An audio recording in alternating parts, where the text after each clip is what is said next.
अगले माली साल का वफाकी बजट आज कौमी असम्बली में पेश किया जाएगा। स्पीकर अयाज सादिक की ज़ेर सदारत कौमी असम्बली का बजट इजलास आज शाम 5 बजे होगा। इजलास का 4 नुकाती एजेंडा जारी। कौमी असम्बली के बजट सेशन की हिकमत अमली तय करने के लिए स्पीकर कौमी असम्बली ने पार्लिमानी रहनुमाओं का मुशावरती इजलास आज शाम तलब कर लिया। मुशावरती इजलास में अपोजिशन अरकान असद कैसर, बैरिस्टर गौहर समेत दीगर को शिरकत की दावत दे दी गई। नून लीग, पीपल्स पार्टी, JUI समेत दीगर पार्टी रहनुमाओं को भी दावत दी गई है। GDP ग्रोथ 2023 में हमारी -0.2% थी। ये अल्हम्दुलिल्लाह 2024 में 2.5%, that's where we concluded the last fiscal year, और इस साल 2.7% ग्रोथ फॉर 2025। तो ये ग्रेजुअल रिकवरी है। From my perspective is the right way to go about it in terms of focus on sustainable growth. Inflation ये 29% से cross कर गई थी 2023 में, और alhamdulillah now it's 4.6%. So I think we have moved in the right direction. वज़ीर ख़जाना मोहम्मद औरंगज़ेब ने रवा माली साल का इक़्तिसादी जायज़ा पेश कर दिया। बताया गया कि पाकिस्तान पर मजमूई कर्ज़ 76,000 अरब रुपए से तजावुज़ कर गया। मकामी कर्ज़ 51,518 अरब रुपए, जबकि बैरूनी कर्जा 24,479 अरब रुपए हो गया। GDP ग्रोथ 3.6% हदफ से कम रहकर 2.68% रही। जुलाई से मार्च तक 9 महीनों में वसूलियाँ 13,037 अरब रुपए, जबकि अखराजात 16,034 अरब रुपए के हुए। माली साल के पहले 10 माह में अफराते ज़र 26% से कम होकर 4.7% पर आ गई। ज़रई शोबे की ग्रोथ 2% हदफ के मुकाबले में सिर्फ 0.56% रही। अहम फसलों कपास, गंदम, गन्ना, मकई और चावल की ग्रोथ मजमूई तौर पर -13.49% रही। लाइव स्टॉक सेक्टर बेहतर रहा। शरह अफजाइश 3.8% हदफ के मुकाबले में 4.72% रही। सनती शोबे की ग्रोथ का हदफ 4.4% था, जो कि 4.77% रहा। बड़ी सनतों की ग्रोथ मनफी रही। वज़ीर ख़जाना मोहम्मद औरंगज़ेब ने कहा है कि भारत के साथ जंग पर उठने वाले अखराजात बड़ा मसला नहीं। आइंदा साल के बजट में ये अखराजात शामिल होंगे। इकनॉमिक सर्वे प्रेस कॉन्फ्रेंस के बाद सवालों के जवाब में वज़ीर ख़जाना ने कहा कि जिन इलाकों में बिजली का बिल नहीं भरा जाता वहाँ लोड शेडिंग होती रहेगी। पास्को करप्शन का गढ़ था, पास्को ख़त्म करने जा रहे हैं। मौसमियाती तब्दीलियों पर सालाना 6 से 700 मिलियन डॉलर खर्च करेंगे। आबादी बढ़ने की 2.55% शरह जारी रही तो सोच लें मुल्क का क्या हशर होगा। टैक्स टू GDP तनासुब 5 साल की बुलंद तरीन सतह पर है। 43 वजारतों और 200 ज़ैली इदारों में मरहलावार राइट साइजिंग की जाएगी। अगर आप ग्रोथ के नंबर्स को देखें सर, उसमें कंस्ट्रक्शन और इलेक्ट्रिसिटी को अगर आप निकाल दें तो ये ग्रोथ 1% जो है वो कम हो जाती है। ये जो आगे हमने हायर ग्रोथ ट्रैजेक्टरी की तरफ जाना है, अगर हमारे डेटा के ऊपर बुनियादी सवालात उठेंगे और जो अजम्पशंस हैं लास्ट क्वार्टर की वो भी अनरियलिस्टिक है। जो पब्लिश डेटा है, I would stand behind it for the simple reason कि ये PBS का डेटा नहीं है, प्लानिंग का डेटा नहीं है, गवर्नमेंट ऑफ पाकिस्तान का डेटा है। इसमें अगर आपके कोई स्पेसिफिक व्यूज़ हैं, आइडियाज़ हैं, कोई आपको झोल नज़र आती है, वो आप हमारे साथ ज़रूर शेयर कीजिए। मैं ये ज़रूर कहूँगा कि हम एक कोई स्टीयरिंग कमेटी बना दें, एक काउंसिल बना दें जिसमें सब स्टेक होल्डर्स मौजूद हों। लेकिन ये मुझे अपने जो मुतलकान जो मेरे कैबिनेट कॉलीग्स हैं उनके साथ डिस्कस करना पड़ेगा। This is my personal view. आज इक़्तिसादी सर्वे में पेश किए गए एदाद-उश-शुमार को सहाफ़ियों ने चैलेंज कर दिया। वज़ीर ख़जाना से सवाल किया गया कि उन्होंने तीसरी सहमाई के एदाद-उश-शुमार को बुनियाद बनाकर शरह नमू जारी कर दी। क्या ये शरह मुस्तनद तस्वुर की जा सकती है? इस पर वज़ीर ख़जाना ने कहा कि वो अपने फ़ैसले का दिफा करते हैं। ये एदाद-उश-शुमार हुकूमत पाकिस्तान के हैं, इसलिए इनके साथ जाएंगे। आपको इसमें कोई झोल नज़र आता है तो हमें बताएं। हम एक स्टीयरिंग कमेटी, एक कौंसल बना दें जिसमें तमाम स्टेक होल्डर्स शामिल हो, लेकिन इसके लिए मुझे अपनी काबीना के वज़रात से बात करनी पड़ेगी।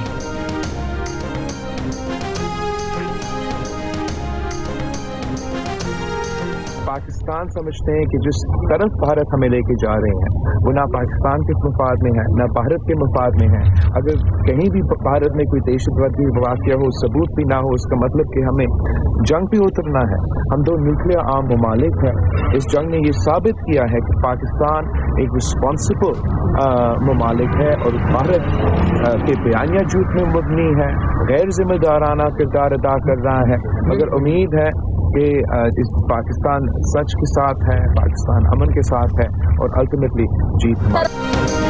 पाकिस्तान पहले भी अमन चाहता था, अब भी अमन चाहता है। कश्मीर और दहशतगर्दी समेत जो भी मसाइल हैं उनका हल जंग नहीं बातचीत से मुमकिन है। बिलावल भुट्टो जरदारी की लंदन में गुफ्तगू। वफ़द के हमरा बिलावल भुट्टो की बरतानवी थिंक टैंक चैथम हाउस से मुलाकात। मीडिया से गुफ्तगू में बिलावल भुट्टो ने कहा कि भारत जिस तरफ पाकिस्तान को ले जाना चाहता है वो दोनों मुल्कों के मुफाद में नहीं। भारत में कहीं भी दहशतगर्दी का वाक़या हो मतलब उन्होंने जंग पर उतरना है। पाकिस्तान का मौक़िफ़ और केस इतना तगड़ा है कि हमें कोई मुश्किल नहीं। भारत का बयानिया झूठ पर मबनी है, उनके लिए अपना केस पेश करना मुश्किल है। बरतानवी मीडिया को इंटरव्यू में बिलावल भुट्टो जरदारी ने कहा, पाकिस्तान ने हमेशा मुज़ाकरात और सफारतकारी से मसाइल हल करने की बात की। दहशतगर्दी, कश्मीर और पानी समेत हर मसले पर बात करें और आगे बढ़ें। सदर ट्रंप सीज़ फायर पर क्रेडिट के मुस्तहिक हैं। International institute for strategic studies में गुफ्तगू करते हुए कहा कि भारत की दहशतगर्दी से पाकिस्तान के अलावा कनाडा भी महफूज नहीं। मसाइल हल ना हुए तो मुस्तकबिल की नस्लें भी लड़ती रहेंगी। पाकिस्तान और भारत के दरमियान न्यूक्लियर समेत तमाम असलहा ज़खायर में कमी लाई जानी चाहिए। अगर न्यू एबनॉर्मल अपनाया गया तो फिर हर हफ्ता जंग छिड़ी होगी।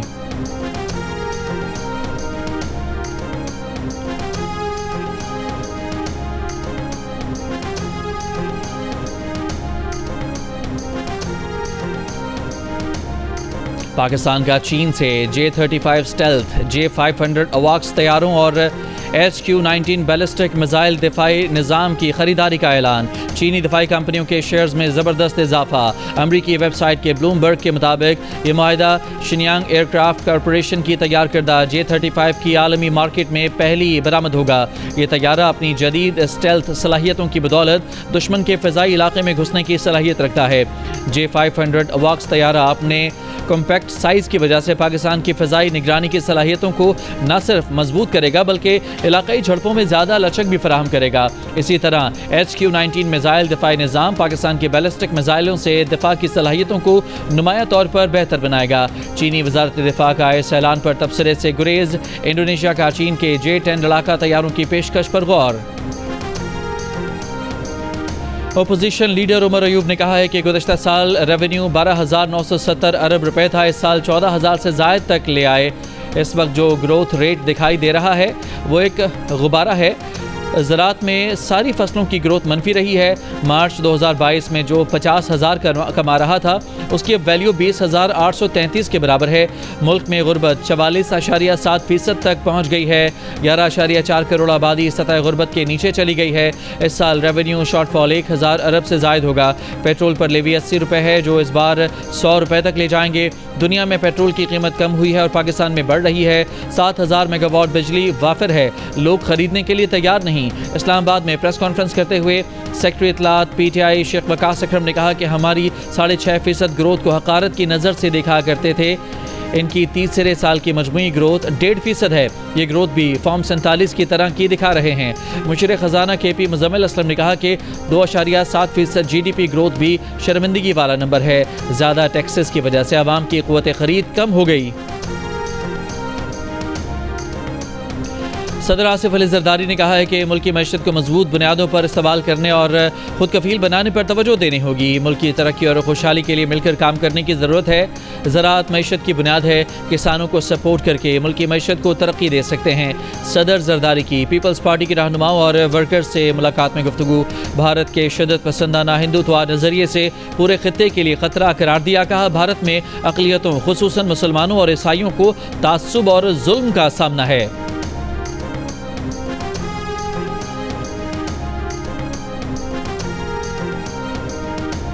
टैक्स नहीं, टैक्स नेट बढ़ाएं। वज़ीर आला पंजाब मरियम नवाज ने टैक्स बढ़ाने की तजावीज़ मुस्तरद कर दी। कहा, टैक्स बढ़ाकर अवाम पर बिला वजह बोझ डालने की इजाज़त नहीं दी जाएगी।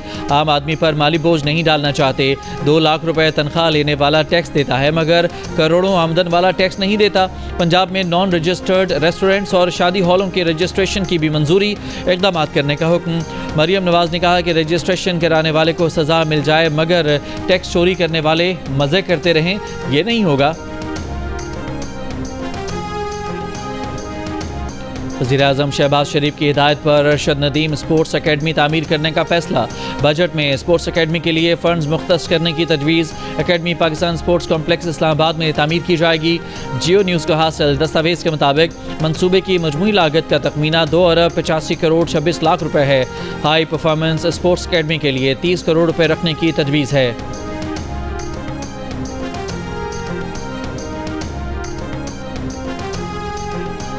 शदीद गर्मी में सूबे भर में कामयाब सफाई ऑपरेशन पर वज़ीर आला पंजाब मरियम नवाज का सुथरा पंजाब के वर्कर्स के लिए 10,000 रुपए फ़ी का इनाम का ऐलान। वज़ीर आला पंजाब मरियम नवाज की वर्कर्स को शाबाश। कहा कि ईद उल अज़हा पर सुथरा पंजाब के वर्कर्स और एहलकारों ने शदीद गर्मी में जिम्मेदारी निभाई। सुथरा पंजाब के वर्कर्स ने लगन और मेहनत से फ़राइज़ अंजाम दिए। वर्कर्स ने शहरों और देहात में सफाई के आला मयार कायम किए। आप सबकी कदर है, आपका शुक्रिया। वज़ीर आला पंजाब की हिदायत पर सीनियर वज़ीर मरियम औरंगज़ेब और सीनियर पार्लियामेंटेरियन ताहिरा औरंगज़ेब ने सफाई अमले में तोहफ़े तकसीम किए। मरियम औरंगज़ेब ने कहा कि ईद उल अज़हा पर पंजाब की तारीख का सबसे बड़ा ऑपरेशन क्लीन अप हुआ।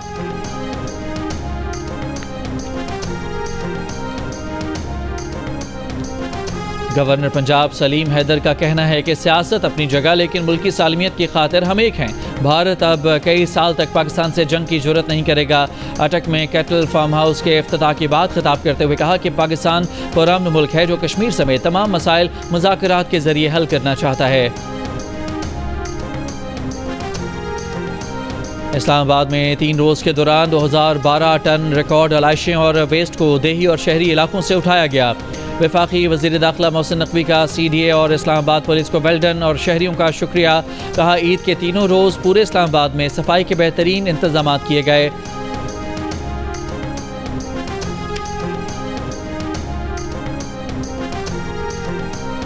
कश्मीर पानी और दहशतगर्दी पर बातचीत से ही खित्ते में देर पा अमन मुमकिन है। सिफारती वक्त में शरीक वफाकी वज़ीर मुसर्रिक मलिक की लंदन में गुफ्तगू। सेनेटर शरीर रहमान ने कहा कि इन मुलाकातों के जरिए भारत के बहतान का जवाब दिया जा रहा है। पॉलिसी साजों की सोच में फ़र्क नजर आएगा। फैसल सब्जवारी ने कहा कि भारत को बावर कराया जाए कि इस खतरनाक सूरत हाल में आगे नहीं बढ़ा जा सकता। 2 तरफा या किसी और की सालिसी में बातचीत ज़रूरी है। पाकिस्तानी वफ़द के अरकान बुध को ब्रसल्स रवाना होंगे। MPA फजल इलाही पेशावर में रहमान बाबा ग्रिड स्टेशन में घुस गए। तर्जुमान पेस्को के मुताबिक फजल इलाही ने ज़बरदस्ती रहमान बाबा ग्रिड स्टेशन से तमाम फीडर्स ऑन कर दिए। ज़बरदस्ती फीडर्स ऑन करने से सिस्टम ओवरलोड। रहमान बाबा ग्रिड स्टेशन से सप्लाई मुअत्तल हो गई। तर्जुमान पेस्को का कहना है कि ज़बरदस्ती फीडर्स ऑन कराने पर फजल इलाही के खिलाफ कानूनी कार्रवाई की जा रही है। पाकिस्तान से भारत गए हिंदू मियाँ बीवी को मुंबई में कत्ल कर दिया गया।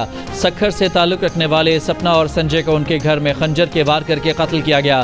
संजय और सपना कुछ अर्सा कबल भारत शिफ्ट हुए थे। मुंबई में संजय का ड्राई फ्रूट का कारोबार था।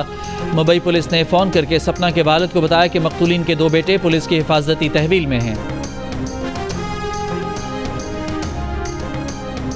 भारतीय पुलिस ने हनीमून के दौरान लापता शख्स की बीवी को उसके कत्ल के इल्ज़ाम में गिरफ्तार कर लिया।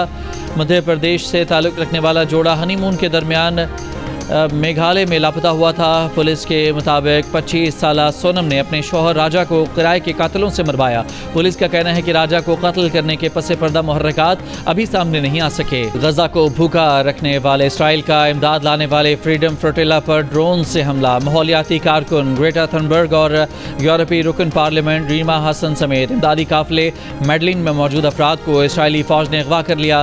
फ्लोटिला को इसराइल के साहिल पर ज़बरदस्ती मुंतकिल कर दिया गया। इसराइली वजारत दाखिला का कहना है कि शो ख़त्म हो चुका। फ्रीडम फ्लोटिला के मुसाफिरों को उनके वतन वापस भेजा जा सकता है। अक़वाम मुत्तहिदा की फ़लस्तीन के लिए खुसूसी नुमाइंदा फ्रांसिस्का अल्बानीज़ का कहना है कि फ्रीडम फ्लोटिला का सफ़र शायद ख़त्म हो गया है, मगर मिशन अभी ख़त्म नहीं हुआ। बहरा रोम की हर बंदरगाह को गज़ा के लिए इमदाद और यकजहती के साथ कश्तियाँ भेजी चाहिए।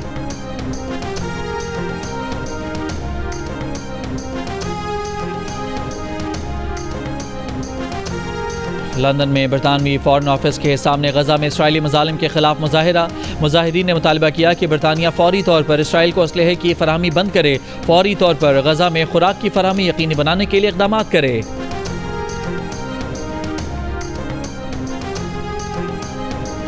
गिलगित बल्तिस्तान के सयाहती मकाम बाबू सर टॉप, गेटी दास, नंगा पर्वत और फेरी मेडोज में मुल्की और गैर मुल्की सयाहों का रश। सयाहों ने बर्फपोश पहाड़ों और बर्फीले मौसम में पकौड़ों, समोसों और बारबेक्यू की महफिलें सजा लीं।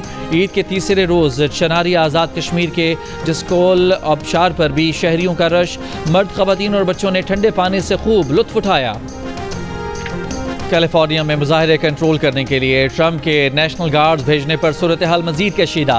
मुजाहिरीन ने मुतादिद गाड़ियों को आग लगा दी, पुलिस से झड़पें। पुलिस ने 10 मुजाहिरीन को गिरफ्तार कर लिया। मुजाहिरों के दौरान लूट मार के भी वाक़यात रिपोर्ट हुए। लॉस एंजलिस शहर के मरकजी इलाके में लोगों के जमा होने पर पाबंदी।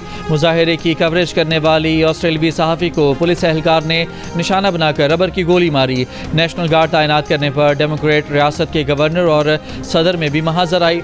नेशनल गार्ड की तैनाती का हुक्म वापस लेने का मुतालबा। लॉस एंजलिस में गैर कानूनी इमिग्रेंट्स के खिलाफ छापों की वजह से 3 रोज़ पहले मुजाहिरे शुरू हुए। हालिया दिनों में अब तक 200 से ज़्यादा अफराद हिरासत में लिए जा चुके हैं।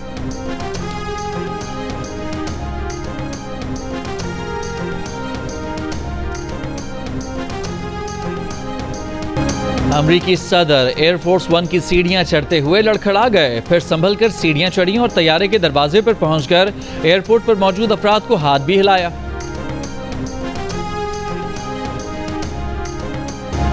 और हुंजा के इलाके करीमाबाद के दरवेश अली ने जिंदगी की सेंचुरी मुकम्मल कर ली। सालगिरह का केक काटा, जिंदगी की 100 बहारें देखने पर रक्स भी किया। 100वीं सालगिरह पर अहलिया, बेटे बेटियों, नवासे नवासियों, पोते पोतियों के हमरा केक भी काटा। अहले इलाका भी पहुंचे, हार पहनाए और मुबारकबाद दी।